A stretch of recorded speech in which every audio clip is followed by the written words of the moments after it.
Hi, thanks for tuning in. I am Cecilia Manella, and I hop on here every single Thursday to share some mental health tips and tricks. And this month's theme or topic is about being bold. And I want to talk about being bold with boundaries.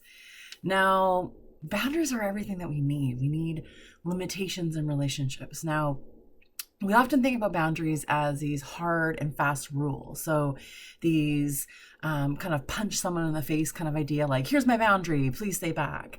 And what we realize that over time is that boundaries are actually very fluid and they can be very soft and very gentle. They kind of move more like water, where you can adjust as you go into any relationship.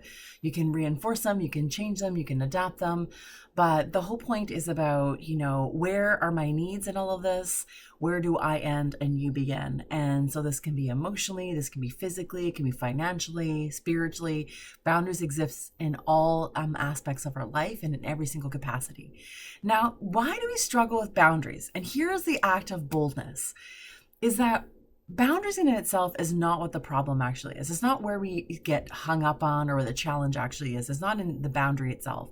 It's the feeling, the emotion that comes with setting the boundary. It's the discomfort of guilt. It's the discomfort of potentially disappointing somebody else. It's the emotions we get when we say no to somebody. All of that turmoil, all that emotional stuff that happens in your body, all the feelings, all the sensations, that's what gets in the way of boundaries. It's not the actual boundary itself. It's the emotions that come with it. Now, stepping into being bold about boundaries is being really clear that those emotions are just emotions. They're just sensations in your body. They're just giving you information. We often give too much credit or too much voice to emotions, to feelings, instead of just listening to them, asking them what they're there for, where do they come from, and whether it's actually relevant for the moment. So here's an example.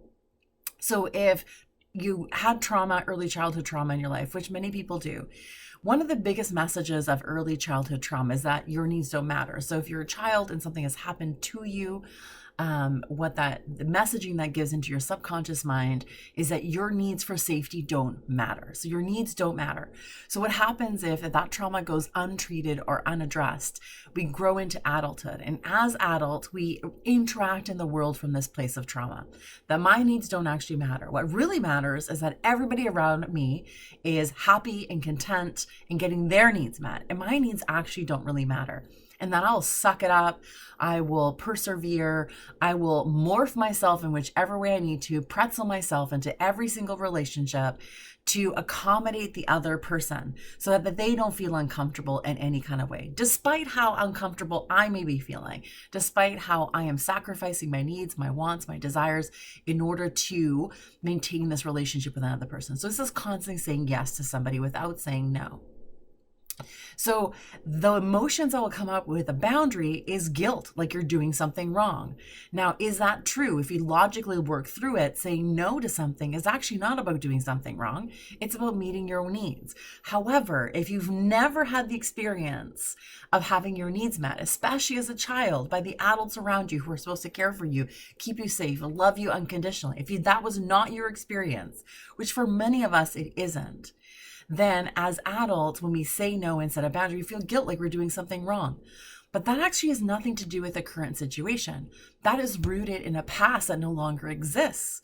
It's rooted in a past experience that no longer exists because you are not a child anymore. You are an adult. And as an adult, you have the fundamental right to say no. You have the right to control what comes into your life and what doesn't come into your life. You have the right to ask people to treat you in a specific way. You have the right to be respected and to be seen and to be heard. So you have those rights as an adult, but we carry these traumas from our childhood that tell us that we don't have that right. So when we set boundaries, the automatic emotion that's going to show up is feeling guilt, like you're doing something wrong. So being bold is moving into those boundaries, knowing that you're going to feel guilt and knowing that that guilt is actually rooted in something that's no longer true. And the boldness is being able to challenge that emotion, to sit with the emotion, to feel the guilt of it, to allow it to express itself and do the boundary anyways. Because on the other side of guilt, you're going to feel better.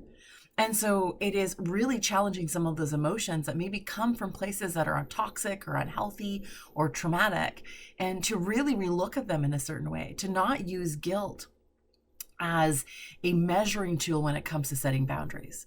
Trust me when I tell you that guilt doesn't last forever. You're going to feel that emotion and you're going to get to the other side, and it's going to be totally fine. You're going to realize the world did not stop revolving. Nobody died because you said no to an invitation, and that you have a right to maintain yourself, to focus on your needs, to focus on your wants and your desires and how you want to be treated in the world. So I challenge you to set some boundaries. I challenge you to be bold and to step into these emotions that maybe are a little bit uncomfortable, knowing that they're going to come to an end. So being bold about boundaries is not about the boundary itself. It's about embracing the uncomfortable emotions that is going to come with those boundaries. I hope you have a good week. I'll see you soon.